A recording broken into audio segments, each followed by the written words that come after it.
Hello hello hello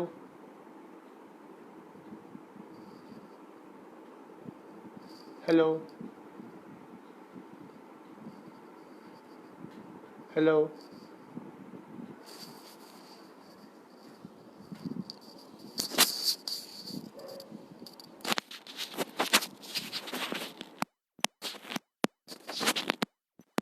hello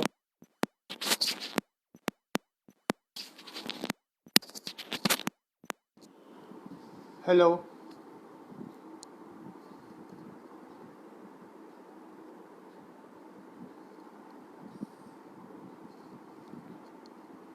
hello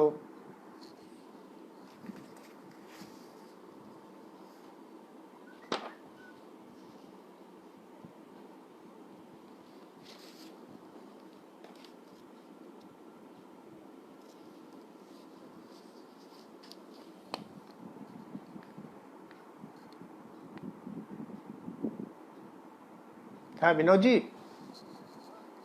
क्या voice नहीं आ रही है? नहीं मतलब मेरे को वहां से कोई वॉइस नहीं आएगी। ओके, तो मैं स्टार्ट कर दूं? Okay okay.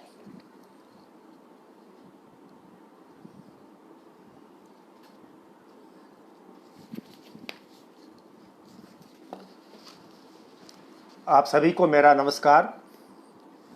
और मेरे इस सत्र में आप सबका मैं हार्दिक स्वागत करता हूं। मुझे अत्यंत प्रसन्नता हो रही है कि आज के इस सत्र में मुझे विस्थापित कब तक ग्रुप ने आमंत्रित किया है अपने विचार रखने के लिए। और उसके साथ ही साथ जो मेरे परिवार ने 1947 के कबायली आक्रमण के दौरान त्रासदी और सामूहिक हत्याकांड झेला है, उसकी कुछ बातें आप तक पहुंचा दूं और कुछ तथ्य साझा करूं। मैं जो कुछ भी आपसे साझा करूंगा, मेरा उद्देश्य ये नहीं है कि मैं वातावरण को भावुक बनाऊं, या नहीं मैं कोई नेता हूं कि मुझे कुछ इस मंच के माध्यम से नेतागिरी करके अपने को चमकाना है। मैं आप में से एक, आपके ही परिवार का एक अंश हूं और अपनी बात मैं व्यक्तिगत तौर पर आपके सामने रखूंगा। विचार पूरी तरह से मेरे अपने निजी हैं। विस्थापित कब तक टीम के कर्ता धर्ता विशाल जी मुशरान, विनोद जी कौल, आपका मैं आभार व्यक्त करता हूं। आपने मुझे अवसर दिया। संभवतः 1947 से पहली बार मुझे इस प्रकार का अवसर मिला है जिस पर मैं केवल और केवल अपने परिवार के उन शहीदों को स्मरण कर पाऊंगा और उनको शहीद क्यों किया गया, इन कारणों के आपके सामने रखूंगा। ये एक ऐसी दास्तान है, मुझे एक पुरानी हिंदी फिल्म के कुछ शब्द याद आ रहे हैं। अजीब दास्तां है ये, कहाँ शुरू कहाँ खत्म। मैं कहाँ से शुरू करूं और कहाँ इसको समाप्त करूं, ये वास्तव में अजीब दास्तां है। लेकिन विस्थापित कब तक, जब हम शीर्षक को लेते हैं तो हमारे सामने इसके दो पहलू आते हैं। एक पहलू यह है कि सरकार के प्रति हम एक प्रकार से अपनी आस्था जताते हुए उनसे कुछ याचना करते हैं कि अरे भाई, अब हम कब तक विस्थापित रहेंगे, कुछ तो हमारा उद्धार कर दो। एक तो ये पहलू है। दूसरा ये है कि हम अपने स्वयं के भीतर झांकें और ये आत्ममंथन करें कि विस्थापित हम कब तक रहेंगे आखिरकार। क्या हमें भी कुछ करना, हाथ पैर हिलाने हैं कि नहीं, कि केवल सरकार की तरफ तकते रहेंगे। तो ये दो पहलू हमारे आज के इस सत्र में सामने आएंगे। मैं कुछ दिन पहले एक पुस्तक पढ़ रहा था लॉकडाउन के दौरान। उसमें 1947 की त्रासदी का विस्तृत वर्णन है, काफी बड़ी किताब है। पंजाब और जम्मू कश्मीर का विशेष उसमें वर्णन है। उसके हर 10वें 11वें पृष्ठ पर एक चुभने वाली चीज लिखी होती थी कि हिंदू कब पिटा, हिंदू को कब मारा गया, हिंदू की हत्या कब हुई, उसका धर्म उससे कब छीना गया, तब जब जब उसने किसी मुसलमान पर विश्वास किया। और विश्वास करने का कारण भी था। कारण यह था कि कोई भी मुसलमान बंधु आकर के सबसे पहले कुरान शरीफ की कसम खाएगा। कुरान शरीफ की कसम, मैं तो आपका हितैषी हूं, अगर उससे बात ना बने तो फिर कुरान मजीद आ जाता था। कुरान मजीद की कसम, देखिए मैं आपका पड़ोसी हूं, मैं आपकी अपनी जान दूंगा, कुर्बान हो जाऊंगा, लेकिन आप पर आंच नहीं आने दूंगा। और इसी तरह झांसे में आकर के कि मैं आपका भाई हूं, बंधुत्व की जो वो बात करते थे कि मैं आपका भाई हूं, जहां पर ये तीन चीजें ये झांसे के रूप में हमारे सामने आती थी, वहां पर दूसरे दिन हिंदुओं की मारकाट मचती थी। इसका इतिहास साक्षी है। ये मैं अपनी कोई मनगढ़ंत कुक्ड स्टोरी नहीं आपको बता रहा हूं, इतिहास में लिखी हुई है, दर्ज की हुई किताबें हैं। तो कश्मीर से भी हिंदुओं का विस्थापन इस्लाम की कट्टरपंथी जहाद का परिणाम है। तो इसके जो बाद के रिपरकशंस थे उस पर हम झांकेंगे, उसकी ओर झांकेंगे। देखिए कुछ साल पहले, अनेक वर्ष पहले, मेरे ख्याल में 1977 की बात है, मैं बांडीपुर अपनी एक बुआ के यहाँ गया तो वहां मुझे बताया गया कि यहाँ एक कवि रहे हैं, उनका स्वर्गवास हो चुका था। कश्मीरी पंडित कवि थे, पेशे से खेती करने वाले खेतिहर थे और अनपढ़ भी थे, लेकिन क्रांतिकारी कविता लिखते थे और नाम था उनका श्रीधर रैना जार। मैं चौंक गया उनकी कविता देख, उनके भाई ने मुझे ये बता दी। वो उस वक्त उन्होंने इस प्रकार की चेतावनी भरी, हुंकार भरी है कश्मीरी कविता में, उसका अनुवाद भी बताऊंगा जिन लोगों को कश्मीरी नहीं आती है, कि आज तक वो पंक्तियां मेरे दिमाग में घूमती हैं। खुदाई जार बड़ है रथ, कुन्यर फरमान अमल शिरकत, जवान बंदश्च बंदे रथ, इवान चुन रहमतस गरत। खुदाई जार बड़ है रथ, हे जार, जार उसका पेन नेम था, उपनाम था, शायर थे ना।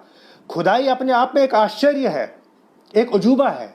खुदाई ईश्वर का आदेश मानव की समानता बराबरी का है। खुदा का हुक्म है कि सब बराबर है, सब एक पंक्ति में खड़े हो जाएंगे। ये बराबरी का हुक्म अल्लाह का है, लेकिन उसके जो अनुयायी हैं, उसके जो मानने वाले हैं, वो भेदभाव का पालन करते हैं। और वो जो पालनहार ईश्वर है वो भी इस पर चुप है, वो भी अपना गैरत खो बैठा है। अब देखिए किस प्रकार की भविष्यवाणी उस वक्त उन्होंने की थी कि जो हमें आज के परिप्रेक्ष्य में झेलने को मिला 1989 के बाद। ये उस अनपढ़ एक गरीब किसान ही कश्मीरी पंडित ने अपनी कविताओं में लिखा है। वो अनजान रह गया है, कोई पढ़ने वाला है नहीं, तो इसलिए वो अनजान रहा, लेकिन उसने जो ये बात कही है आज भी मेरे दिमाग में आई है। अब आते हम एक बहुत ही इंपॉर्टेंट बात पर, क्योंकि मैंने जो कमेंट्स पढ़े हैं उसमें कुछ कमेंट्स तो दो तरह के हैं। वो कमेंट्स पर मैं लास्ट में अपने सॉल्यूशंस और सजेशंस रखूंगा, क्योंकि कहीं से मेरे पास ये सुझाव आया कि हम कथा सुनने के लिए यहां नहीं आए हैं। जिसने ये कमेंट किया उसका नाम मैं अंत में लूंगा, अपने वक्तव्य के अंत में। भाई मैं कोई आसाराम बापू तो हूं नहीं, या मुरारी बापू हूं नहीं कि आपको भागवत की कथा सुनाऊंगा। मैं तो अपनी आप बीती आपके साथ बांट रहा हूं। जो कारण रहे हैं कश्मीरी पंडितों के जघन्य हत्याकांड के, जो कारण रहे हैं कश्मीरी पंडितों के कश्मीर की घाटी अपनी मातृभूमि से पलायन करने के, आज से नहीं 14वीं शताब्दी से। याद रखिए मेरे भाइयों बहनों, ये 1989 का पलायन, ये एक्सोडस पहला पलायन नहीं है, इससे पहले 6 पलायन हो चुके हैं। मैं छोटे एक एक दो दो पंक्ति में उसके बारे में बताऊंगा, क्योंकि बहुत से लोग हैं जो नई पीढ़ी के हैं, वो एकदम जंप करना चाहते हैं कि बस हम भी एक अपना जहाज शुरू कर दे। भाई जब तक आप अपने इतिहास को, जब तक आप अपने राजनीतिक इतिहास को, पॉलिटिकल हिस्ट्री को नहीं जानेंगे, आप कुछ नहीं कर सकते हैं, कुछ नहीं कर सकते। मैं आपको बाद में इसके ऊपर आ जाऊंगा, पहले मैं अपनी बात अपने से आपसे करूंगा। 14वीं शताब्दी में सुल्तान सिकंदर आए और ये कहानी शुरू होती है जब कोटा रानी, हिंदू एक रानी थी, महारानी थी कश्मीर की, उनकी षड्यंत्र के अंतर्गत हत्या होती है। फिर अपने सुल्तान सिकंदर शासक बनते हैं कश्मीर के, वो इतना अत्याचारी अन्यायी था, ये 14वीं शताब्दी की बात है, कि उन्होंने हर मंदिर की मूर्ति खंडित की और मूर्तियों को खंडित करने के कारण उसका निकनेम पड़ा सिकंदर बुत शिकन। जहां मंदिर देखता था, जहां हिंदुओं की मूर्ति देखते थे, वहां उसको तोड़फोड़ करके नदी या झील डल में डाल देते थे। हिंदुओं को बलात् उसने मुसलमान बनाने की एक मुहिम छोड़ दी। 7 मन जनेऊ उसने जलाए, धार्मिक पुस्तकें झील डल में फेंकवा दी, 1 लाख से अधिक कश्मीरी पंडितों को झील डल में डुबोकर मारा, और रैनावारी के पास बट मजार आज तक इसका साक्षी है। ये मैं आपको नहीं बता रहा हूं, ये जॉन राज जो उस वक्त का कंटेम्परेरी हिस्टोरियन था, उसने अपने डॉक्यूमेंट्स में इसको दर्ज किया है। और इससे क्या हुआ कि कश्मीरी पंडितों का पहला पलायन हुआ, और वो बेचारे निरीह जानवर की तरह सिंथन पास के रास्ते किश्तवाड़ और भद्रवाह की तरफ पलायन कर गए, क्योंकि दुर्गम जंगलों को पार करना था। और परिणाम स्वरूप कश्मीर घाटी में केवल 11 पंडित परिवार बच गए जो पीछे रह गए, केवल 11। आप और हम उन्हीं के वंशज हैं जो 11 बचे थे। तो ये जोनराज ने इस तथ्य को अपने किताबों में लिखा है, अपने जो उसके दस्तावेज उसमें लिखा है। दूसरा आता है जब कश्मीर में सुल्तान शाही की स्थापना होती है। शाहमीर एक और क्रूएल, बर्बर, आतताई, अत्याचारी, सांप्रदायिक, जिहादी मानसिकता का एक कहना चाहिए बूचर, कहीं भी कश्मीरी पंडित को देखता था, मारो काटो या इसका धर्म परिवर्तन करो, अगर नहीं देता तो टैक्स लगा दो। जजिया के नाम पर एक टैक्स लगाया गया। इससे सुल्तान शाही की स्थापना की कश्मीर में। और इस शाहमीर ने क्या किया कि कश्मीर के उत्तर में, सुदूर उत्तर में दर्जिस्तान, हुंजा वैली जो आज आपको बहुत खूबसूरत लगती है, आप सोशल मीडिया पे देखते हैं, वाह क्या कश्मीर से भी सुंदर हुंजा है, हुंजा और गिलगित। यहां पर एक शिया जाति है, उस शिया जाति में जो रहने वाले हैं वो उनको चक कहते हैं। चक बहुत ही लड़ाका और खूंखार जाति है। उनको अपनी सेना में भर्ती कर दिया। उद्देश्य एक ही था कि कश्मीरी पंडितों की मार काट मचा दी जाए और उनको बलपूर्वक मुसलमान बनाया जाए, ताकि कश्मीर घाटी में बहुमत अल्पमत में आ जाए और अल्पमत बहुमत में आ जाए। इसका परिणाम यह हुआ कि घाटी से सामूहिक पलायन हुआ। ये दूसरा था। मैं बहुत संक्षेप में आपको बता दूंगा। I am just apprising you about this 7 exodus. तीसरा हुआ ये 16वीं से 18वीं शताब्दी में अकबर आए। अकबर, मुगल रूलर्स आ गए, उन्होंने कश्मीर को ऑक्यूपाई कर दिया था। अकबर ने थोड़ा बहुत रिलैक्स कर दिया आपने जो भी उसके रूल्स रेगुलेशन से जो कश्मीरियों पर चकों ने या सुल्तानों ने लगाए थे। उसने सबसे पहले वो जजिया टैक्स हटा दिया, जो हिंदू धर्म को यथावत रखने के लिए, बनाए रखने के लिए उन लोगों ने, पहले के शासकों ने लगाया था, उसको हटा दिया। थोड़ी बहुत राहत की सांस कश्मीरी पंडितों को मिली। लेकिन उसके बाद जो उसके उत्तराधिकारी थे, जहांगीर, शाहजहां, औरंगजेब, इनके शासनकाल में कश्मीरी पंडितों की जो दुर्दशा हुई है वो शायद ही कभी हुई होगी सामूहिक रूप से। और विशेष रूप से शाहजहां और औरंगजेब के शासनकाल में कश्मीरी पंडितों पर अत्याचार ही अत्याचार और व्यापक स्तर पर धर्म परिवर्तन हुए। और कश्मीरी पंडित अपनी जान हथेली पर लेकर के दुर्गम पहाड़ों और कनंदराओं में से होते हुए उन कहना चाहिए विभत्स परिस्थितियों से अपने जान माल की रक्षा करने के लिए घाटी छोड़कर, जन्मभूमि छोड़कर दिल्ली की तरफ पलायन कर दिए। ये हमारा तीसरा पलायन था।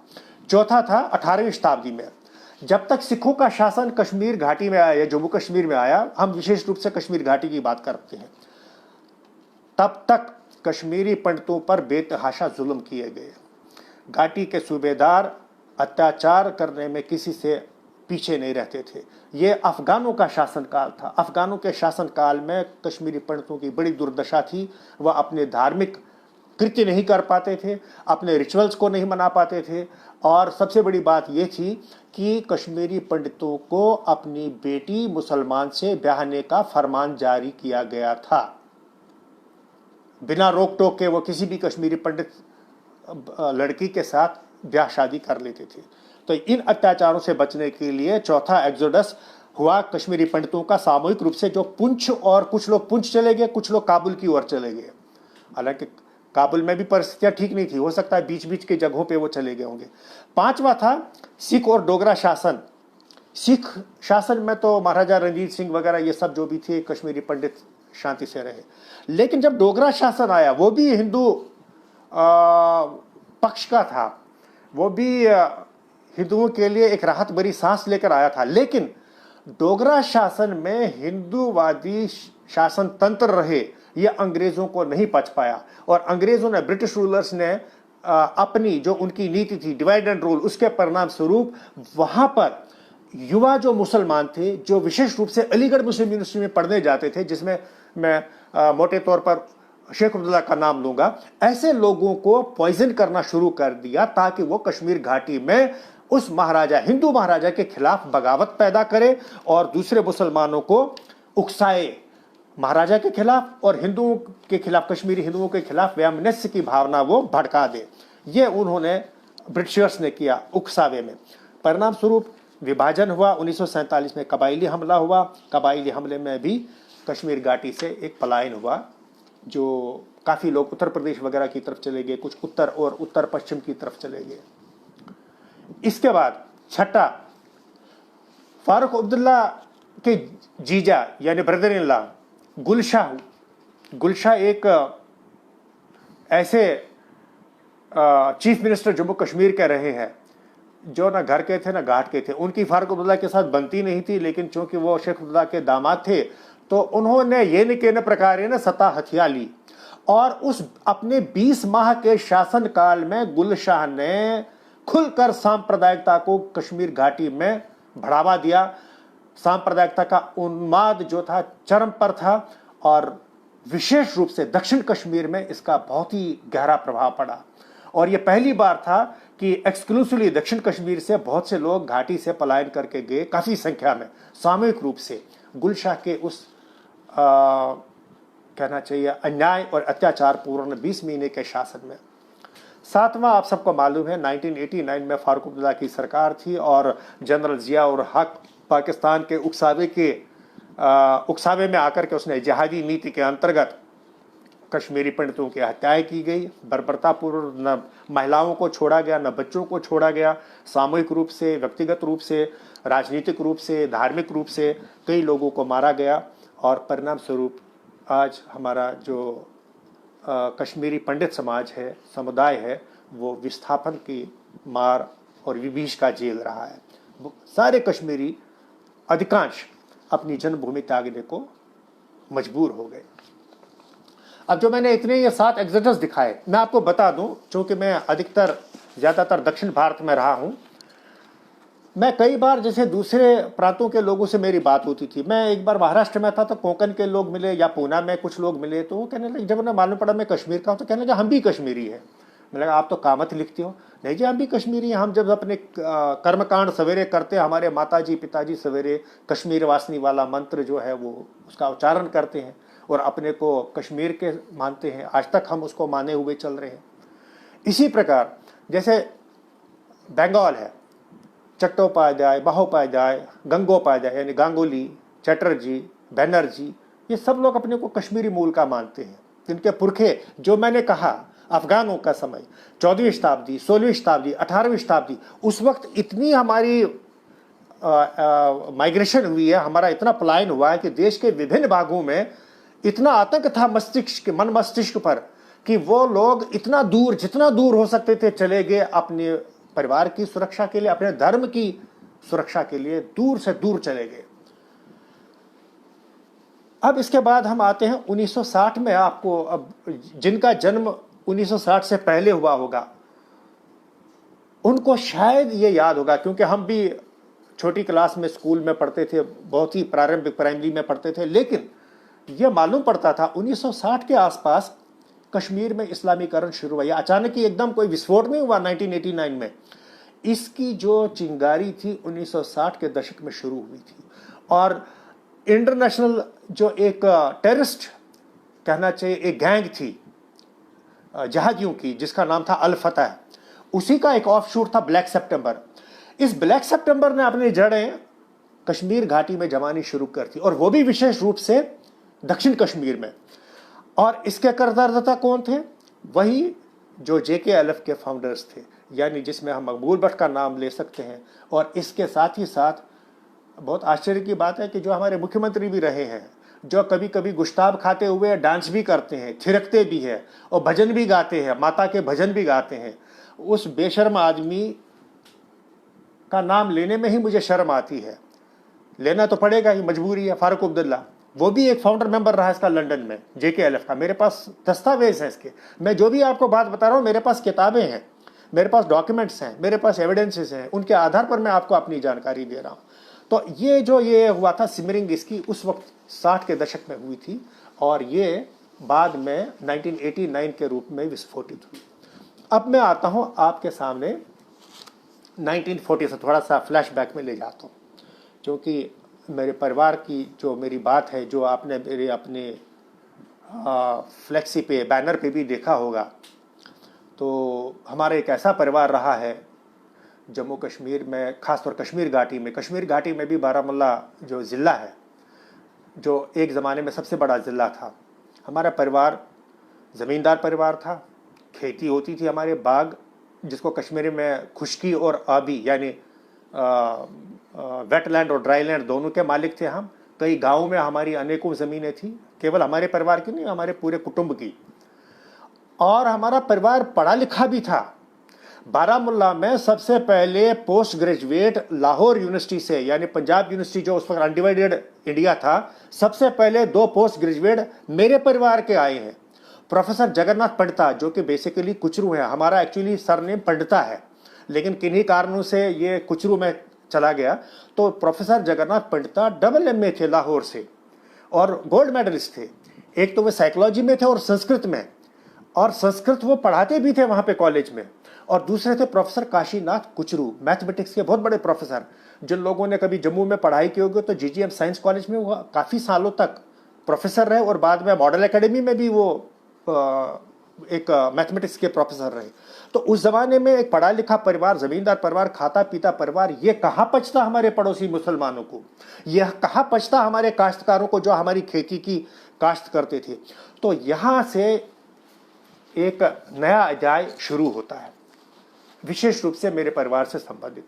20 अक्टूबर था 1947, सुबुगाहट हो गई थी, पाकिस्तान हमला करेगा, लेकिन हमारे परिवार को इसकी कोई आशंका नहीं थी, क्योंकि वहाँ विवाह का वातावरण था, उत्सव का वातावरण था। अक्टूबर के महीने में आपको संभवतः याद होगा, जो मेरी पीढ़ी के लोग होंगे, कश्मीर में शादी 20 दिन 25 दिन, क्योंकि घर का खाना पीना है तो कोई दिक्कत नहीं है, पड़े रहो। तो जॉइंट फैमिलीज होती थी, दूर दूर से रिश्तेदार आते थे, बड़ा आनंद का, उत्सव का माहौल रहता था। तो काफ़ी पहले रिश्तेदार आ गए थे इस परिवार में, और श्रीनगर से भी आए थे, क्योंकि कस्बे से अगर कोई लड़की श्रीनगर में, जिसको कश्मीर में शहर बोलते थे, बारामुल्ला के लोग श्रीनगर को शहर बोलते थे, यानी अपने सोशल स्टेटस को एलिवेट करने के लिए वो बोलते थे हमारी लड़की शहर में ब्याही हुई है। ये भी एक सोशल स्टेटस का सिंबल था उस वक्त। तो श्रीनगर से भी मेहमान आए थे, कोई दामाद था, कोई बहन का लड़का था, कोई बहन का दामाद था, इस प्रकार के कई लोग मेरे दादाजी के आए थे हमारे परिवार में, क्योंकि मेरे पिताजी की शादी थी। मेरे पिताजी की उम्र उस वक्त, जिनका नाम स्वर्गीय मोतीलाल जी कुचरू है, जो कि आप फोटो भी देखेंगे बैनर पे, मुश्किल से 18 साल थी। उनकी 3 बहनें रही हैं और वो आपस में 2 भाई थे। एक छोटे भाई हमारे चाचा जी, जो हमारे बहुत ही प्यारे बड़े भाई जैसे भी हैं, और भी जम्मू में है, कन्हैयालाल कुचरू जी। तो मेरे पिताजी की शादी थी, तो स्वाभाविक है दूर दूर से रिश्तेदार आ गए थे। उनकी माता बहुत छुटपन में ही गुजर गई थी। अब इसमें यह होता है कि 20 अक्टूबर को मुजफ्फराबाद पे पाकिस्तान हमला कर देता है और मुजफ्फराबाद का पतन होता है। मिंट गुमरी वगैरह ये सब चीज़ें, कई किताबें हैं, this happened in Kashmir, the tragedy of Kashmir, cylinder was the thread, ऐसी बहुत से इतिहास की दस्तावेज हैं जिसमें ये सब चीज़ें लिखी है। 22 अक्टूबर को बारामुल्ला भी गिर गया, पाकिस्तान के कबायलियों ने उसको भी घेर लिया। लेकिन हमारे घर से बारात निकल चुकी थी। बारात कहाँ जानी थी? बारामुल्ला के पास है, उसको कहते हैं रफ़ियाबाद, वो उस क्षेत्र का नाम है रफ़ियाबाद। रफ़ियाबाद में हमारे घर से मुश्किल से 10 मील दूर एक गांव है, उसका नाम है यारबुगा। उस यारबुगा में एक ही परिवार था कश्मीरी, जो मतलब मेरे ननहाल वाले, वहां पर बारात जानी थी। बारात निकल गई। कैसे कोई तांगे में गया, कोई कैसे गया, कोई कैसे गया, वहां पहुंची। अब ये बाराती वहां खाना खा ही रहे थे कि किसी ने आकर के ये धमाका कर दिया कि कबायली आ गए, हमला हो चुका है। अब उनके हाथ ऐसे के ऐसे रह गए, सब में भगदड़ मच गई। और भगदड़ मचने के कारण क्या किया गया कि बड़े जो लोग थे, जो मैच्योर लोग थे, जिनका जो इस सब को इसके जजमान थे, कर्ता धर्ता थे, उन लोगों ने ये निर्णय लिया कि देखो भाई, घर तो बारामूला है, वहां पर तो महिलाएं हैं, बच्चे हैं, पीछे जो छूटे हुए लोग हैं, मेहमान हैं, वो लोगों की सुरक्षा के लिए या उनकी व्यवस्था के लिए कुछ लोग वहां चले जाएं सीधे, और बाकी जो मैच्योर्ड है, बुजुर्ग है, सीनियर्स हैं, वो दूसरी जगह जाएं। तो एक जो यंग और थोड़े से हट्टे कट्टे लोग थे, उनका एक दल बनाया गया 12-13 लोगों का। वो लोग पैदल वहां से निकले, उस यारबुक गांव से, वहां से वो लोग बारामूला की तरफ निकले और वो लोग जंगल के रास्ते से, शॉर्टकट से पहुंचने की कोशिश कर रहे थे। तो इसी प्रकार दूसरा जो था, वो मेरे पिताजी के ननहाल खानू एक जगह हंदवारा तहसील में, वहां चले जाने के लिए वो घोड़ों पर निकल गए। तो वो तो वहां पहुंच गए जो सीनियर्स थे। ये जो यंग थे, ये निकलते निकलते पहुंचे बेचारे एक जगह पड़ती है, उसका नाम वेनकुरा जंगल है। उस वेनकुरा के जंगल के पास जब ये निकले, वहां पहुंचे, तो वहां पर इनको कबायलियों ने वेनकुरा के पहाड़ के नीचे, उसकी दहलीज पर, वहां पर इनको उन्होंने घेर लिया और इनको लूटना शुरू कर दिया। जब जब कबायलियों ने अकेले में, बिना लोकल गाइड, बिना लोकल मुसलमान की गाइडेंस के हमला किया है, उन्होंने ज्यादातर लोगों को लूट के छोड़ दिया था। तो ये जब वेनकुरा के जंगल के नीचे इनको, बिन्यर उस जगह का नाम है, मुझे याद आया, थोड़ा सा मैं उसको रिकॉल कर रहा था, ये नाम भी अटपटे हैं, बिन्यर के पास उनको पकड़ा गया और ये 12 लोगों को एक लाइन में खड़ा करके लूट करके उन्होंने कहा अब आप जाओ, अपने अपने कुर्ते पैजामे में छोड़ दिया। अब जब ये लोग आगे निकले, वेनकुरा के जंगल में एंटर करते हैं, पीछे से बिन्यर के मुसलमान जाकर के इन कबायलियों को बोलते थे कि जनाब आपका सत्यानाश हो अकल का। ऐसा तो नहीं कहा, लेकिन ऐसा लगता है कि ऐसा कहा होगा कि आप हमारे कैसे हम मजहबी हैं, आपने इनको छोड़ दिया, ये तो बहुत बड़े जमींदार है, ये तो बहुत सरमायादार है, रिच है, आप इनको छोड़ेंगे, इनके यहाँ हम मुलाजिम, हम काश्तकार हैं, हम इनके यहाँ खेती के मजदूर हैं, आप इनको छोड़ेंगे, ये कल को हमारी चमड़ी उतार देंगे, इनको ख़त्म कर दो ताकि इनकी ज़मीन भी हमें मिल जाए। तो ये कबायली इनके उकसावे पे मुड़ के गए और उनको जंगल में पकड़ा और घेर लिया। फिर उन 12 लोगों को उन्होंने वहां पर एक लाइन में खड़ा कर दिया। इसमें एक बंदा था जो किसी प्रकार थोड़ा सा विटी था और हिम्मत वाला था, उसने अपने आप को एक झाड़ी के पीछे छिपा दिया। तो 11 लोगों को सामने एक पंक्ति में खड़ा कर दिया। इतने अनपढ़ और गंवार थे ये कबायली। हमारे एक रिश्तेदार के चश्मे में पीतल का फ्रेम था, तो कहने लगे ये खबीस आदमी, ये गालियां दे रहे थे अपनी, जो उनकी मुसलमानी गालियां होती हैं, ये चश्मे में भी सोना लगाते हैं। तो सोना जो है वो चश्मा, जो उसमें पीतल लगी हुई थी, वो चश्मा भी उतारवा के लेके गए। अब इसके बाद इन्होंने इन 11 के 11 लोगों को गोलियों से उड़ा दिया, सभी को मार दिया, खत्म। अब ये जो 12वां व्यक्ति था झाड़ी के पीछे, इसने बिना आहट के अपने आप को उस पहाड़ी पे रोल किया। लुढ़कते लुढ़कते लुढ़कते लुढ़कते ये किसी प्रकार दबे पांव सोपोर पहुंचा। सोपोर पहुंच करके ये बंदा, जिसका नाम हमारे दादाजी लगते हैं, उनका नाम था ताराचंद जी। सोपोर पहुंचकर इन्होंने झेलम रिवर में छलांग लगाई। और चूंकि हम लोग, हमारे घर झेलम नदी के किनारे बारामूला में थे, तो इन सबको स्विमिंग आती थी। वहाँ तो हमारी बुआओं को, लड़कियों को भी स्विमिंग आती थी। तो ये अपने आप को नदी के किनारे पानी में डुबो कर शीर, एक गांव है, वहाँ पहुँचे। और शीर में ये फिर किनारे आ गए और वहाँ से पैदल बारामूला पहुँच के उन्होंने ये घोषणा कर दी कि सारे के सारे बाराती मारे गए हैं, अब इसमें कोई शादी का त्यौहार नहीं होगा, कोई कुछ नहीं होगा। तो मातम की लहर दौड़ गई। अब ये जो दूसरी जगह खानू गए थे, वो उसमें मेरे पिताजी भी थे, उसमें मेरे ये चाचा जी जो अभी जम्मू में रहते हैं वो भी थे। और ये लोग खाना बदोश की तरह यारबुक से खानू, खानू से सोपोर, सोपोर से नादियल, नादियल से रहमा, रहमा से घर, इस प्रकार ये इन्होंने वो समय बिताया जो कबायलियों का 1 हफ्ता या 10 दिन का आक्रमण का था, ये समय इन्होंने निकाला। अब मैं आपको बताता हूं कि ये शहीद हमारे घर के हुए, ये इनके बारे में आपको बताता हूं। सबसे पहले थे श्रीनगर रहनावारी के मेरे फूफा जी। मैं जब छोटा था तो मेरे दादाजी या मेरे पिताजी ये जब भी बात किसी से करते थे ये 1947 के इसकी ये हत्याकांड की, तो मुझे वहाँ से भगा देते थे। और पता नहीं क्यों मुझे इसमें जिज्ञासा होती थी। मेरे दादाजी के पास नाई आता था, वो कमीना भी हर बार पूछता रहता था कुछ, अच्छा साहब, मास्टर साहब, फिर क्या हुआ, फिर कैसे किया आपने, क्या किया। हालांकि वो भी वहीं का था, उसी मोहल्ले का। न जाने उसको कौन सा रस उसमें आता था कि कैसे पंडित मारे गए। तो मैं, हमारे यहाँ बालकनी को जो ऊपर की मंजिल होती उसको डब बोलते थे, उस डब के दरवाजे के पीछे में छिपकर ओट में ये सुनता था मेरे दादाजी इसको क्या बताते हैं, या कोई मारकाट की बात हो रही है। फिर इसी प्रकार बारामूला में एक प्रोफेसर द्राबू साहब थे हिस्ट्री के, वो कई बार हमारे घर आ गए। शायद वो थीसिस लिख रहे थे तो उसके लिए उनको 47 के ऊपर लिख रहे थे, वो जानकारी लेते थे मेरे दादाजी से। मैं वहाँ पर भी छिप करके सुनता था ये क्या बता रहे हैं। थोड़ा बहुत मैंने उनसे देखा, बाकी उन्होंने कभी, शायद इस कारण से कि इसके बाल मन पर, इसके जो एक टेंडर माइंड है, इसके ऊपर इसका कोई खतरनाक इम्पैक्ट न पड़े, इसलिए वो मेरे को भगा देते थे। क्योंकि जो हमारे घर के परिजन मारे गए, उनके जो आश्रित थे, उनकी जो पत्नी थी, किसी की बहन थी, किसी का भाई था, वो लोग मानसिक रूप से विक्षिप्त हो गए। तिल तिल के वो लोग अपने को गला के मृत लोक को प्राप्त हुए। मैंने अपनी आंखों से उनको देखा है, जिनका मैंने नाम लिया श्री द्वारकानाथ साधु। मेरे फूफा जी रहनावारी के थे, अच्छी खाते पीते परिवार से थे। मैंने अपनी बुआ को देखा, अपने फुफेरे भाई बहनों को देखा है। वो भगवान ही जानता है कि कैसे उन्होंने अपना समय निकाला।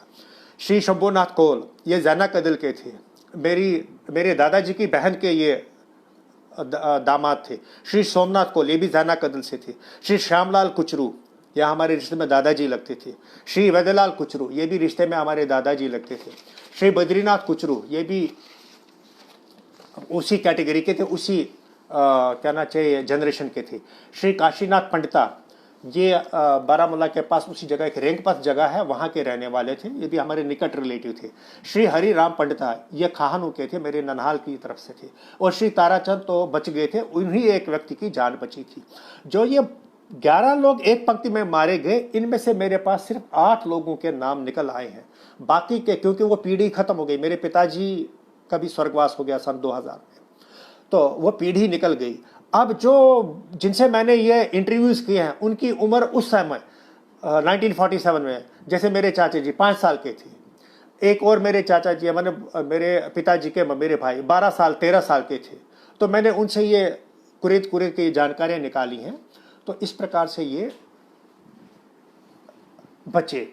अब बारामूला में जब हमारे घर में, बारामूला तो सबसे पहले निशाना बना था कबायली हमले का, और आपने पढ़ा होगा किताबों में, शायद हमारी पीढ़ी के बच्चों ने पढ़ा होगा कि मोहम्मद मकबूल शेरवानी ने श्रीनगर को बचाया, छाती पर 21 गोलियां खाई, उसके हाथों में कील ठोकी गई और उससे बोला गया, बोल पाकिस्तान जिंदाबाद, पाकिस्तान पाइंदाबाद, हिंदुस्तान मुर्दाबाद। उसने नहीं बोला और कबायलियों को गलत रास्ता श्रीनगर का बताया, गुलमर्ग के रास्ते से उनको मतलब गलत रास्ता बता दिया श्रीनगर जाने का। तो कबायलियों ने उसको पकड़ा और वहाँ पर अभी भी उसका मेमोरियल बना है। अब इसमें कंट्रोवर्सी है कि उसने ये किया था वास्तव में या नहीं, कि क्या शेख अब्दुल्ला ने एक मुसलमान को हाईलाइट करने के लिए ये भी एक कहानी गढ़ी थी, क्योंकि मुझे ऐसे कुछ इनपुट्स मिले हैं। मैंने भी पढ़ा था, मेरे पड़ोस में ही रहते, 3 घर छोड़ करके उनका परिवार है, और उनके परिजन आज पाकिस्तानी नंबर मानसिकता के हैं, पक्के पाकिस्तानी हैं। और ये कहाँ से देशभक्त पैदा हुए, ये भी मैं भी परेशान हो गया ये सोचते सोचते। तो वहाँ पर एक्सेप्शनल केसेस भी हुए। कुछ ऐसे मुसलमान भी थे जिन्होंने आगे बढ़ कर के हमारी रक्षा भी की। और हम लोग कश्मीरी पंडित, हमारा सनातन धर्म, हमारा वैदिक धर्म एहसान फरामोशी हमको नहीं सिखाता है किसी मुसलमान की तरह। वो तो यह है कि जिस थाली में खाते हैं उसी में छेद करते हैं, और जो थाली परसता है उसको भी गोलियों से छेद कर देते हैं। यह हमारा धर्म हमको नहीं सिखाता है। लेकिन जिसने हमारा उपकार किया, जिसने हमारे परिजनों को बचाया, जब बारात वहां चली गई थी, पीछे कबायली हमला हुआ था, हमारे पड़ोस में एक बहुत ही समृद्ध, बहुत ही वैभवशाली एक मुसलमान परिवार था, अब्दुल्ला काचरू। वो मेरे कोई चचेरे नहीं थे, मैं कुचरू हूँ, वो काचरू है, क्योंकि कॉमन सरनेम्स हैं। अब्दुल्ला काचरू ने ये सारे लोगों को बटोर कर, जो भी हमारे परिवार में मेहमान वगैरह बचे थे, जो पीछे रह गए थे, उनको बटोर कर अपने, उनका बहुत बड़ा मकान था, अभी भी वो खड़ा है वहाँ पे, हालांकि खंडर हो गया, लेकिन 8-9 मंजिल था वो खानपुर बारामूला से ही दिखाई देता था। और जब मैंने सुना है दादाजी को कहते हुए, जब खानपुर वहाँ देवी मंदिर के पास कबायली की उनकी लॉरियां आ गई, उन्होंने दूर से देखा, अरे ये तो रंगीन कोई मंदिर है, हिंदुओं का, काफिरों का मंदिर है, वहीं से उन्होंने फायरिंग शुरू कर दी उस मकान पे, जबकि वो मुसलमान का मकान था। बिल्कुल हमारा कॉमन बाउंड्री वॉल है। उस अब्दुल्ला काचरू ने हमारे परिवार के लोग जो 100 के अधिक थे, उनको बुला करके कहा कि देखो, आप मेरे यहाँ हमाम में छिप जाओ। हमाम एक ऐसा तहखाना होता है जिसमें सर्दियों में वो लोग अलाव जलाते थे, ताकि ऊपर की मंजिल सर्दी में बचाव के लिए गर्म हो जाए। तो उसमें वो तहखाने में उनको रख दिया, सबको चावल दिए, सबको रॉ राइस वगैरह दिया कि भाई आप पंडित हो, आप मुसलमान के हाथ का खाओगे ना, आप खुद अपना खाना बना दो। तो इतना वो दयालु था। इतनी देर में वहाँ किसी पड़ोसी की चुगली खाने पर कबायली आ गए। वो जिसने चुगली खाई थी वो भी बाद में हमारा पड़ोसी ही था, कि यहाँ इसने काफिरों को रखा है। तो जब वो उसमें अब्दुल्ला काचरू के पास आ गए, तो उसने कहा कि हमने सुना तुमने काफिरों को यहाँ रखा है। उसने कहा, ये खबीस लोग, ये तो यहाँ से भाग गए, डरपोक कौम है ये कश्मीरी पंडित, भाग गए, मेरे घर में कोई भी नहीं। हाँ, अगर मुझे मालूम होता मैं भी 10-5 को काट के मार लेता। उसने उल्टा कहा। और जब ये कह ही रहा था, तो इतनी देर में क्या हुआ कि वहां पर तो चावल बने हुए, थालियां थी, ये सब चीज थे। तो उनका जो दामाद था, उसका नाम था अमलाल। देखिए, किसी ने इतना बड़ा उपकार किया हो, उसका वर्णन जरूर करना चाहिए। तो उस अमलाल ने सोचा कि ये लोग ये चले जाएंगे, बाद में जब ये बाकी परिवारी लोग हैं, इनको खाने के लाले पड़ेंगे। तो वहां चावलों के ड्रम भरे हुए थे, उन चावलों के ड्रमों के ऊपर उसने क्या किया था कि कांगड़ियों की जो राख थी वो ऊपर तह डाल दी, एक लेयर डाल दिया उसका। तो कबायलियों ने वो ड्रम खोले, सोचा कि इसमें कुछ माल असबाब मिलेगा लूटने के लिए। उसने देखा राख, कहा ये क्या है, इसमें राख रखा है। कहता साहब ये काफिर लोग हैं ना, ये बर्तन मांजने के लिए राख जमा करते हैं, ये ऐसे पागल लोग हैं। तो वो खाना पीना हमारा बच गया, इन 2 जनों ने हमारा बचाया, हम उनके एहसानमंद हैं। आज मैं जिंदा हूं केवल उनके एहसान के कारण। लेकिन सब ऐसे नहीं है, मरवाया भी मुसलमानों ने, पड़ोसियों ने, लेकिन ये एक एक्सेप्शनल केस है। तो मेरे फादर, पिताजी के पिता का यानी ग्रैंडफादर का नाम श्री महेश्वर नाथ कुचरू था। और अब जब ये घर पे ऐसा वो चल रहा था, ये बाकी लोग भी लौट के आ गए, वहां पर बहुत हैवक मचा हुआ था। लड़कियों की विशेष सुरक्षा की जाती थी। हमारी एक बुआ ने, शायद बुआ ही रिश्ते में लगती थी, उसने जहर खा लिया था। जहर खा करके अब उसको दाह संस्कार कौन करेगा? दाह संस्कार तो सपने की बात है, उसको नदी में कौन फेंकेगा? इसके लिए उन्होंने हमारे घर के बाहर एक बर्तन बेचने वाला था, मुसलमान दुकानदार, उसको बुलाया। वो चर्च ही टाइप का था, उसको चर्च पीता रहता था, हमने खुद भी देखा उसको आंखों से। वो उसको बुलाया, उसको सोने के जेवर दिए और उसको कहा कि ये मैट्रेस में बांध के ये लाश को तुम नदी में डाल दो। तो उस बुआ को उन्होंने नदी में बहा दिया। अब बाकी 5 जवान लड़कियां थी हमारे परिवार में, इनकी चिंता हमारे दादाजी को थी, अब क्या होगा, इनको कैसे बचाया जाए। तो हमारे दादाजी ने सोचा कि बारामूला के पास खाजनियार है, जहाँ गुरुद्वारा छठी पातशाही है, उसके आगे करोड़ तीर्थ एक हमारा स्थान है, उसके आगे शमशान घाट है, हमारे कश्मीरी हिंदुओं का गंगाराम के नाम से प्रसिद्ध है, उसके आगे खादिन्यार है, खादिन्यार के आगे द्रंगबल एक जगह है। द्रंगबल का एक ग्वाला हमारे घर दूध देने आता था। तो द्रंगबल का वो जो ग्वाला था, मुख्तडार उसका नाम था, मुझे याद है, मैंने उसको देखा बचपन में। तो उसके घर रात को गए मेरे दादाजी, उनके कजिन श्री अर्जुन देव कुचरू, ये नेशनल स्कूल में टीचर भी रहे, बड़े फेमस, श्री अर्जुन देव कुचरू, और मेरे ग्रैंडफादर के साले जो वो खानू से आए थे। ये 3 जने रात के अंधेरे में उस बंदे के घर, ग्वाले के घर गए, मुख्तडार के, और कहा देख हम अपनी लड़कियों को ला करके तेरे हवाले करते हैं, अगर हम जिंदा बचे तो हम इनको लेके जाएंगे, क्योंकि वो विश्वास का पात्र था, बहुत सीधा साधा, बहुत भगवान से, ईश्वर से डरने वाला, ईश्वर से मोहब्बत करने वाला आदमी था। अगर हम जिंदा नहीं बचे तो इनको कत्ल कर देना, तो चाहे तो तलवार से काट देना, चाहे तो कुल्हाड़ी से काट लेना। तो ये कह करके उन्होंने उससे वादा लिया कि हाँ वो रख लेगा। तो ये जब लौट रहे थे रात के अंधेरे में, तो इन्होंने खानापुर के पास ये एक जगह है नदी के उस पार, कई सारी करीब 100 ट्रकों को भागते हुए देखा है, उनकी हेडलाइटें देखी, एकदम चौंक गए, ये क्या हो रहा है। और एकदम लाइटों पे लाइटें, भगदड़ मची हुई, भागी जा रही है गाड़ियां। इनको कुछ शक हुआ, और ये ट्रकें थी सारी की सारी पाकिस्तान आर्मी की और कबायलियों की, ये भागे जा रहे थे। तो इन तीनों ने यह फैसला किया कि हम एक दिन रुक जाते हैं, कुछ लग रहा है, थोड़ा सा इनको लग रहा था कि इंडियन आर्मी आने वाली है, और वास्तव में हुआ वही। दूसरे दिन इंडियन आर्मी आई, और जनरल राव जो शहीद भी हुए बारामूला में ही, और ब्रिगेडियर LP सेन जिन्होंने सिलेंडर वाज द थ्रेड करके किताब लिखी है इस पे, वो लोग बारामूला फौज की पलटन लेकर के आ गए, और इस विभीषिका से हमारे परिवार को मुक्ति मिली। भारतीय फौज आ चुकी थी। ये मैंने संक्षेप में आपको बता दिया। अब इसके बाद एक दूसरा एपिसोड मुझे आपसे कहना है, मेरे ख्याल में मेरे पास अभी है समय, ये मैं जल्दी में आपसे शेयर करूंगा।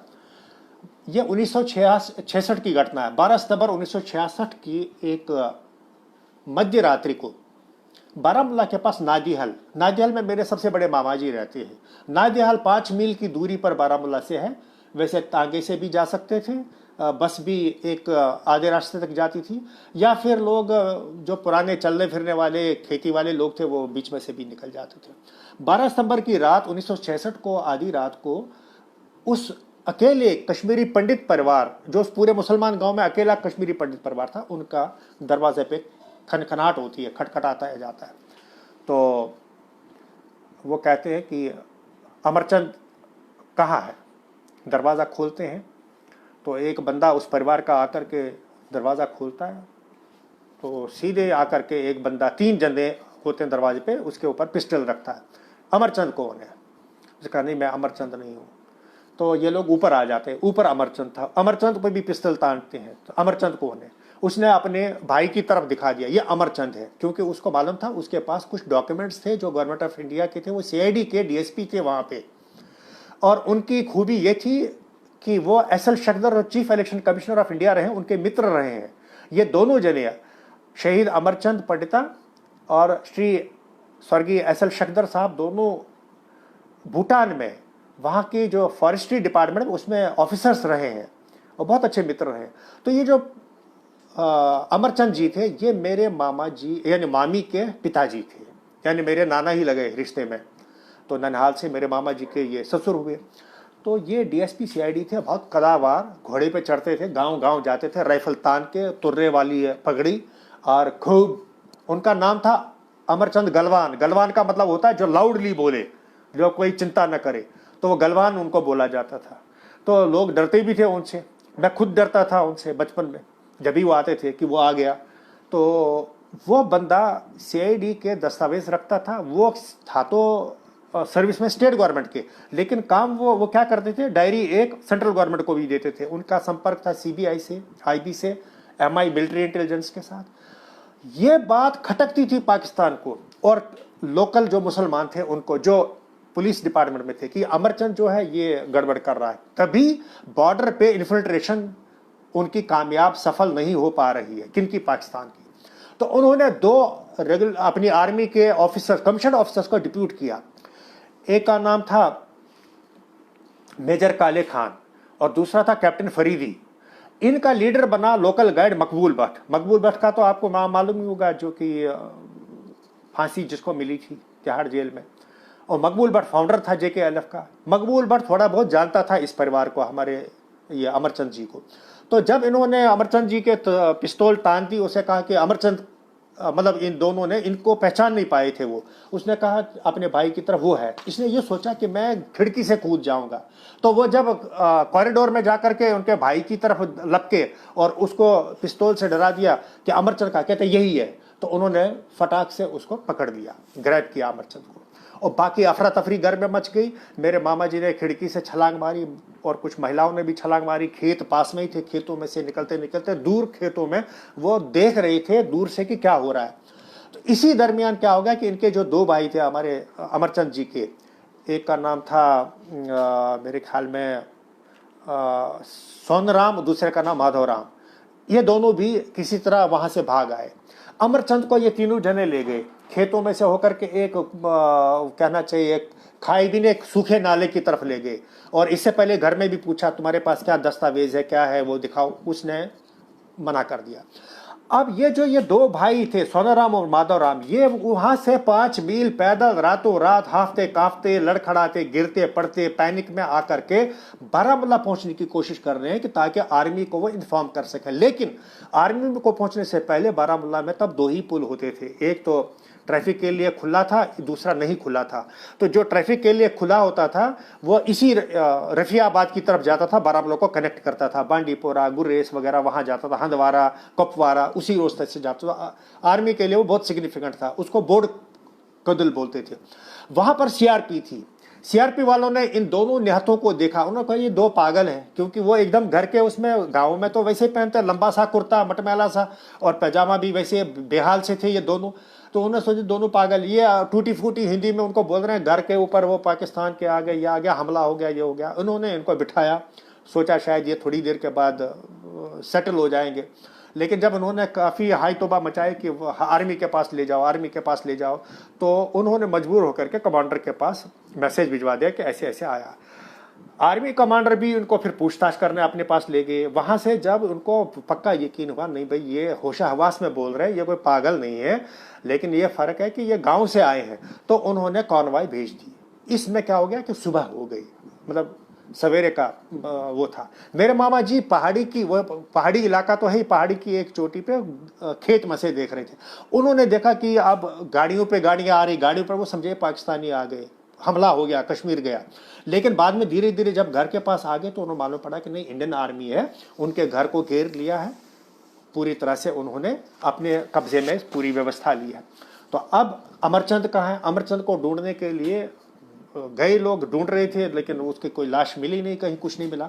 तो अब इसने क्या सोचा मेरे बड़े मामा ने कि वो अपने छोटे भाई जो यारबुक में रहता था, कि किसी को मैसेंजर को, एक उसका शायद मोहम्मद मकबूल ही नाम था, उसको मग मग बोलते थे, वो इसमें हेल्थ अस्पताल में था कुछ मुलाजिम, लेकिन इन्होंने उसको बच्चे की तरह पाला था। उसको बुला के कहा तुम हमारे गांव से जाकर के हमारे उनको पृथ्वीनाथ को ये बोल दो, हमारे मामा जी का नाम स्वर्गीय पृथ्वीनाथ जी है पंडिता यारबुगा में, उनको ये मैसेज दो कि अमरचंद का कोई पता नहीं चल रहा है, कि उनको, अमरचंद को घर में लाला बोलते थे, लाला को कोई पाकिस्तानी लेकर के गए। तो ये जब आता है तो रास्ते में एक खाई सी थी, एक सूखा नाला था, वहां पर डेड बॉडी देखते हैं। तो इसके मुंह से चीख निकलती, क्योंकि उसको बच्चे की तरह पाला था। ये दौड़ता दौड़ता वापस आता, कहता कि वहां पर उसकी डेड बॉडी पड़ी है। तो फिर आर्मी जाती है, आर्मी वो लेकर के आती है। उस अमरचंद के टॉर्चर किया गया था, हर हथकंडा अपनाया पाकिस्तानियों ने कि उनसे वो राज खोल दे। उनके शरीर पर 21 घाव थे, स्टैबिंग वाउंड्स। ये मैं अपनी कोई कल्पना नहीं बता रहा हूं, ये मैंने मतलब अखबारों से निकाला, जो उस वक्त के अखबार थे उनमें यह जिक्र है कि उनकी बॉडी पे 21 स्टैब वाउंड्स थे। वो टॉर्चर करते थे, बताओ बताओ, राज खोलो, वो नहीं बताए। उसको ब्लाइंड फोल्ड कर दिया था, घर से ही उसकी आंखों पे पट्टी बांधी थी, लेकिन वो काफी शक्तिशाली थे। जब उसको ये स्टैबिंग करते थे तब उसने ऐसे हाथों को फैलाया तो वहां पर उनके हाथ में एक पौधा आ गया, एक छोटा कुछ ट्री आ गया। उसको उन्होंने जड़ के साथ उखाड़ करके उसको घुमाने लगे थे इनको भगाने के लिए, लेकिन उसके ऊपर तो वो पट्टी बांधी थी, तो अल्टीमेटली उसको, उनकी डेथ हो गई, वो शहीद हो गए वहाँ पर। तो अमरचंद जी एक बहुत जांबाज सीआईडी ऑफिसर थे और काफ़ी गवर्नमेंट ऑफ इंडिया हिल गई इन चीज़ों से। और ये एक और शहीद हमारे परिवार के हो गए थे 1966 में। ये मैंने आपको बता दिया, मैं आपको इतिहास नहीं बता रहा हूँ। अब मैं आपके कमेंट्स पे आता हूँ। कमेंट्स पे सवेरे मैंने देखा एक बहुत बढ़िया कमेंट मेरे को देखने को मिला जॉली कोल जी का, how to stop forced exodus and persuasions, please give suggestions and not story telling. मैंने सवेरे ही पहले ही कहा था अपने वक्तव्य के बिगिनिंग में ही, मैं कोई कथावाचक नहीं हूँ कि आपको रामायण की या भागवत की कथा सुना रहा हूँ, ये आप बीती है। Only the wearer knows where the shoe pinches. Jolly ji, आप अपने पॉलिटिकल हिस्ट्री को इग्नोर नहीं कर सकते हैं, इसीलिए हम अपना बचाव नहीं कर पाते हैं। उसका कारण यही है कि हम अपने इतिहास को स्टोरी टेलिंग समझते हैं। हमारे पूर्वजों ने क्या बलिदान दिए, 7 एक्सोडस किस तरह हुए, उसका कारण क्या था। जब तक आप दर्द को नहीं जानेंगे तभी तो आप उसकी दवा करेंगे। एट रैंडम आप कैसे उसको डायग्नोज करेंगे।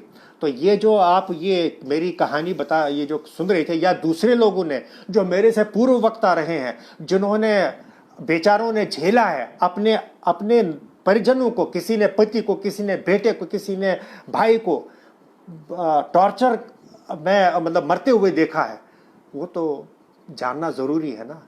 हम अपने धार्मिक इतिहास, हम अपनी संस्कृति, हम अपनी दमालू कैसे बनाना है, हम अपना नदर यखन कैसे बनानी है, ये तो जानने की उत्सुकता रखते हैं, लेकिन अपनी पॉलिटिकल हिस्ट्री को इग्नोर करते हैं।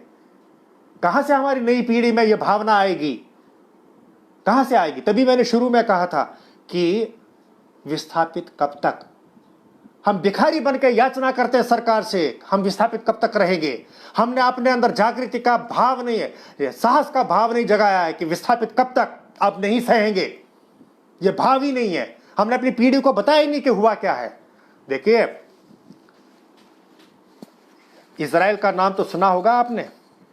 ज्यूस को 200 साल लगे संघर्ष में, यहूदियों को भटकते रहे, टॉर्चर सहे, कहीं पनपने नहीं दिया गया उनको। आपको मालूम है उन 200 सालों में उनकी माताओं ने क्या कहा। जब वो बच्चे को सुलाती थी तो हर माता अपने बच्चे को कहती थी, सो जा बेटा, कल सवेरे हम अपने इजराइल में नया सूरज देखेंगे, नया यरूशलेम देखेंगे। ये वो कन्वे करती थी फीलिंग। ये उसको मानसिक रूप से कोई प्रताड़ित नहीं कर रहे थे। ये सबसे बड़ी कमजोरी हमारी रही है कि हमने कन्वे ही नहीं किया इन चीजों को अपनी नई पीढ़ी तक। और आज इजराइल नाक में दम करके रखा हुआ है, हमारे केरल से भी छोटा है। हमें शर्म आती है, इतना बड़ा देश, 130 करोड़ आबादी, और नेपाल से डर रहा है, श्रीलंका से डर रहा है, बांग्लादेश से डर रहा है, और पाकिस्तान से डर रहा है। और देखिए, मैंने कुछ बातें यहाँ रखी, मैं जल्दी जल्दी इनके ऊपर प्रकाश डालूंगा, और मुझे लगता है मेरी बातों से आप सहमत हो जाएंगी। जाली जी, आपका स्वागत है इस सजेशन, इस कमेंट का। कुछ लोगों ने एकदम छलांग लगाई है, ये जी कभी नहीं होगा। कभी नहीं होगा तो फिर पढ़े रहो, फिर क्यों कर रहे हो, फिर क्यों आप ये सब कर रहे हो। पढ़े हो, आज तो है ही वही बात। कोई विदेशों में फैला है, कोई बेंगलोर में सेटल्ड है। जब आप इतने निराशावादी हैं तो आप जिएंगे कैसे कश्मीर में। तो मैंने जो बातें रखी है, जो मेरे मन में आई है, मैं आपके साथ उसको शेयर करता हूं। देखिए, इतिहास को आप इग्नोर नहीं कर सकते, इससे हमें प्रेरणा मिलती है और सही समाधान मिलता है, भले ही देर लगे। मैंने इजराइल का आपको एग्जाम्पल दिया, और मैंने कहा भी आपको इससे पहले, हमारे में सबसे बड़ी कमी क्या है, संगठित होने का अभाव। संगठन तो बहुत है, बहुत दुकानें चमका दी लोगों ने, लेकिन दुकानें ही चमका दी। कोई एमनेस्टी इंटरनेशनल का प्रवक्ता बना, कोई ह्यूमन राइट्स का प्रवक्ता बना, देश विदेश से घूम के आ गए, बहुत उन्होंने तूफान मचा दिया, हम जी ये कर रहे हैं, कोई ये कश्मीर, कोई वो कश्मीर, कोई इन कश्मीर, कोई आउट कश्मीर, बहुत संगठन बनाए, लेकिन संगठित नहीं हमारा समुदाय हो पाया। अपनी अपनी डफली, अपना अपना राग है, इतना अहम भरा हुआ है। सबसे बड़ी कमी है, हम लोग संगठित नहीं है। इसके आगे सर्वमान्य नेतृत्व का अभाव। मैंने अभी कहा संगठन बहुत है, तो स्वाभाविक है कि नेता भी बहुत होंगे। अभी भी आप जगती कैप पे देखो, हर 10वें घर में एक नेता है। आप वो गुलिस्तान टीवी देखिए, आप दूसरे टीवी जो लोकल टीवी, उसमें कोई ना कोई नेता। आज ही मैंने 2-3 नेताओं को बोलते ही देखा, भगवान जाने किस लिए अनशन पे बैठे हुए। तो सर्वमान्य नेताओं का अभाव, जो स्वर्गीय पंडित टिकलाल जी टपलू थे, स्वर्गीय पंडित वैष्णवी जी थे, अमरनाथ जी वैष्णवी, स्वर्गीय ओमकार नाथ जी काक, अभी जिनका देहांत हुआ, ये थे, सर्वमान्य नेतृत्व था, लेकिन हमारे बीच में नहीं रहे और कोई पनपा भी नहीं उस स्टेचर का। फिर इसके बाद अपने राजनीतिक अतीत को भूलने की गलती, निष्कासन पलायन के कारणों को न समझना। मैंने जो 7 एक्सोडस आपको बताए, इसीलिए बताए कि पहली बार नहीं है। उसके कारण क्या थे? यही था, हम बेचारगी में जीते थे, हम बेचारे थे, अभी भी बेचारगी करते हैं। 4 साल पहले मैं इसमें हैदराबाद अपने एक परिचित कश्मीरी पंडित के घर गया। मैं अब गया ही, मैं मिसिस के साथ गया, तो कश्मीरी पंडित निकला, नमस्कार वमस्कार हो गया। इतनी देर में दूसरे कमरे से एक बंदा निकल आया, बहुत बढ़िया कॉस्टली जीन्स पहन के, टी शर्ट पहन के, हट्टा कट्टा, एकदम गोरा चिट्टा, और मुझे ये मुखातिब वो करके कश्मीरी में कहता है, आप जानते हैं इनको? मैंने कहा तो मैं तो नहीं जानता। अरे ये तो हमीद साहब हैं। हमीद साहब है? कौन से हमीद साहब? इनके बहुत बड़े कारोबार है, इनके पता नहीं कितने हाउस बोट हैं। मैंने मन में सोचा मुझे क्या लेना देना, मैं तो पला बड़ा मद्रास में हूँ, मैं तो पक्का मद्रासी आदमी हूँ। वैसे कहा मजाक में। मैंने कहा भैया मैं कश्मीरी हूँ, कश्मीरी बोलता हूँ समझता हूँ, लेकिन मैं तो कश्मीरी मद्रासी हूँ, मैं तो नहीं जानता इनको। अरे आपको नहीं मालूम, ये जब आया इसने मुझे गले लगाया, इसके एमएसआई क्या बना था, उष्घंटास, यानी मोटे मोटे आंसू आ गए इनको। मैंने मन में सोचा शर्म करो, इसी ने आपको भगाया कश्मीर से, इसी को आप गले लगाते हो, इसी पर विश्वास कर रहे हो, इसी को आप कह रहे हो ये आपका सगा है, इसी को आप अपना हितैषी समझते हो। आप मुझे बताओ, आप कश्मीर जाओ और इसके घर में 2 दिन रह करके आओ, मैं आपको मानूंगा।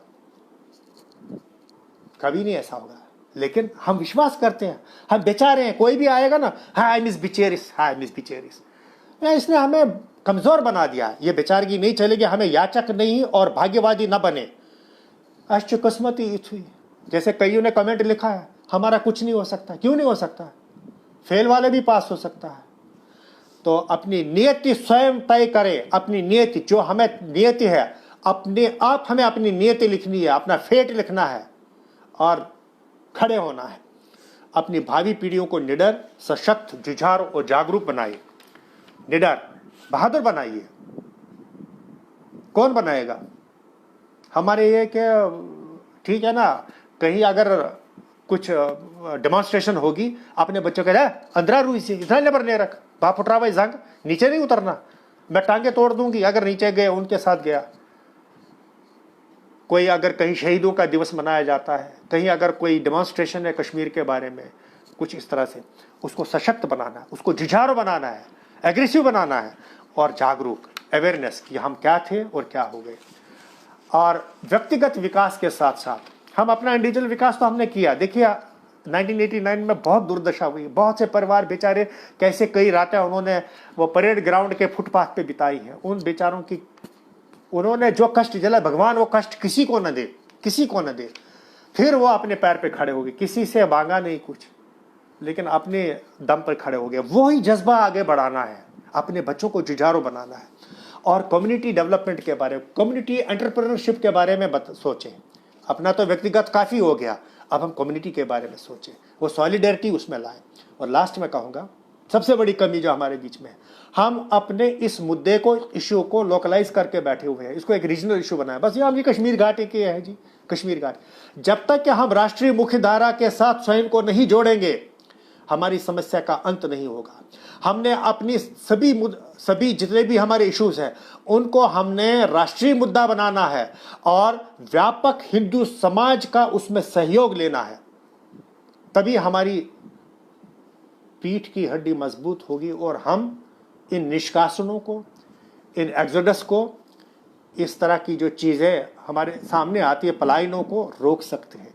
जब हम उनके साथ उनका सहयोग लेंगे, उनका सम्मान करेंगे और अपना सम्मान उनसे करवाएंगे, एकजुट हो जाएंगे। व्यापक हिंदू समाज का सहयोग लेना और राष्ट्रीय मुख्यधारा में, ये नहीं कि नहीं जी हाँ जी हमारा तो कॉन्स्टिट्यूशन ही अलग है, हमारा कॉन्स्टिट्यूशन तो कल हमने लिखा राजतरंगिणी में, उसी में जो लिखा है वही है।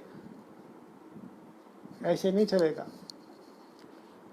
राष्ट्रीय मुख्यधारा बहुत जरूरी है, यही मेरा आप सबसे निवेदन है। मेरे ख्याल में मैंने अपनी बात संक्षेप में आपके सामने रखने की कोशिश की। अब आप कहाँ तक कन्विंस हो पाए हैं ये तो आप जानते हैं या ऊपर ईश्वर जानता है। मैं आप सबको अपने हृदय से धन्यवाद देता हूँ, अपनी शुभकामनाएं देता हूँ। थोड़ी सी इसमें अपनी आहुति दें, ये यज्ञ है, निराश ना हो, नेगेटिव नहीं सोचे। अरे हमने तो वो जख्म सहे हैं, वो मारकाट सही है, अपने दम पर चले और कश्मीर से लेकर कन्याकुमारी तक, तमिलनाडु तक डंका बजा के आए हैं। तो यही निवेदन है, करबद्ध प्रार्थना है आपसे, एक दूसरे की टांग मत खींचिए। बहुत से व्हाट्सएप ग्रुप्स आजकल चल पड़े हैं, कोई किसी का पक्ष लेता है, कोई किसी का, कोई किसी का, कोई किसी का। अपनी अपनी विचारधारा, राजनीतिक विचारधारा अपनी जगह है, लेकिन इस वक्त हमने एकजुट होना है। कम से कम ये चीज़ तो मुसलमानों से समझ सीखिए। वो कोई नेशनल कॉन्फ्रेंस का है, कोई कांग्रेस का है, कोई पीडीपी का है, टीवी डिबेट में देखिए एकजुट हो जाते हैं। तो हमारे लोग, कोई पीडीपी का वाला है, कोई हमारे यहाँ नेशनल कॉन्फ्रेंस का है, कोई कांग्रेस का है, कोई बीजेपी वाला है, एक दूसरे के जुतम पैजार करते रहते हैं। और खासतौर से कश्मीरी पंडित, ये दुर्भाग्य की स्थिति, ये अच्छी स्थिति नहीं है, इससे बचिए। अपने समुदाय का विकास कीजिए, अपने धर्म का विकास कीजिए। हमारा बहुत अच्छा कश्मीरियत, जो अटल बिहारी वाजपेयी जी ने दिया था ना, कश्मीरियत स्लोगन उन्हीं का है, उसको बचाए रखने के लिए हमें ये ज़रूर करना पड़ेगा। अंत में एक निवेदन आप सबसे, विस्थापित कब तक एक यूट्यूब चैनल है, कृपया इसे शेयर करें और सब्सक्राइब करें। ये एक बहुत बड़ा यज्ञ इन्होंने शुरू किया है। मुझे भी आज इस यज्ञ में अपनी एक छोटी सी आहुति देने का सौभाग्य मिला और आप तक अपनी बात पहुंचाने का मिला। आप सबका आभारी हूं। साथ ही साथ मैं विस्थापित कब तक का टीम का धन्यवाद देता हूं। इसी के साथ आप सबको फिर एक बार नमस्कार।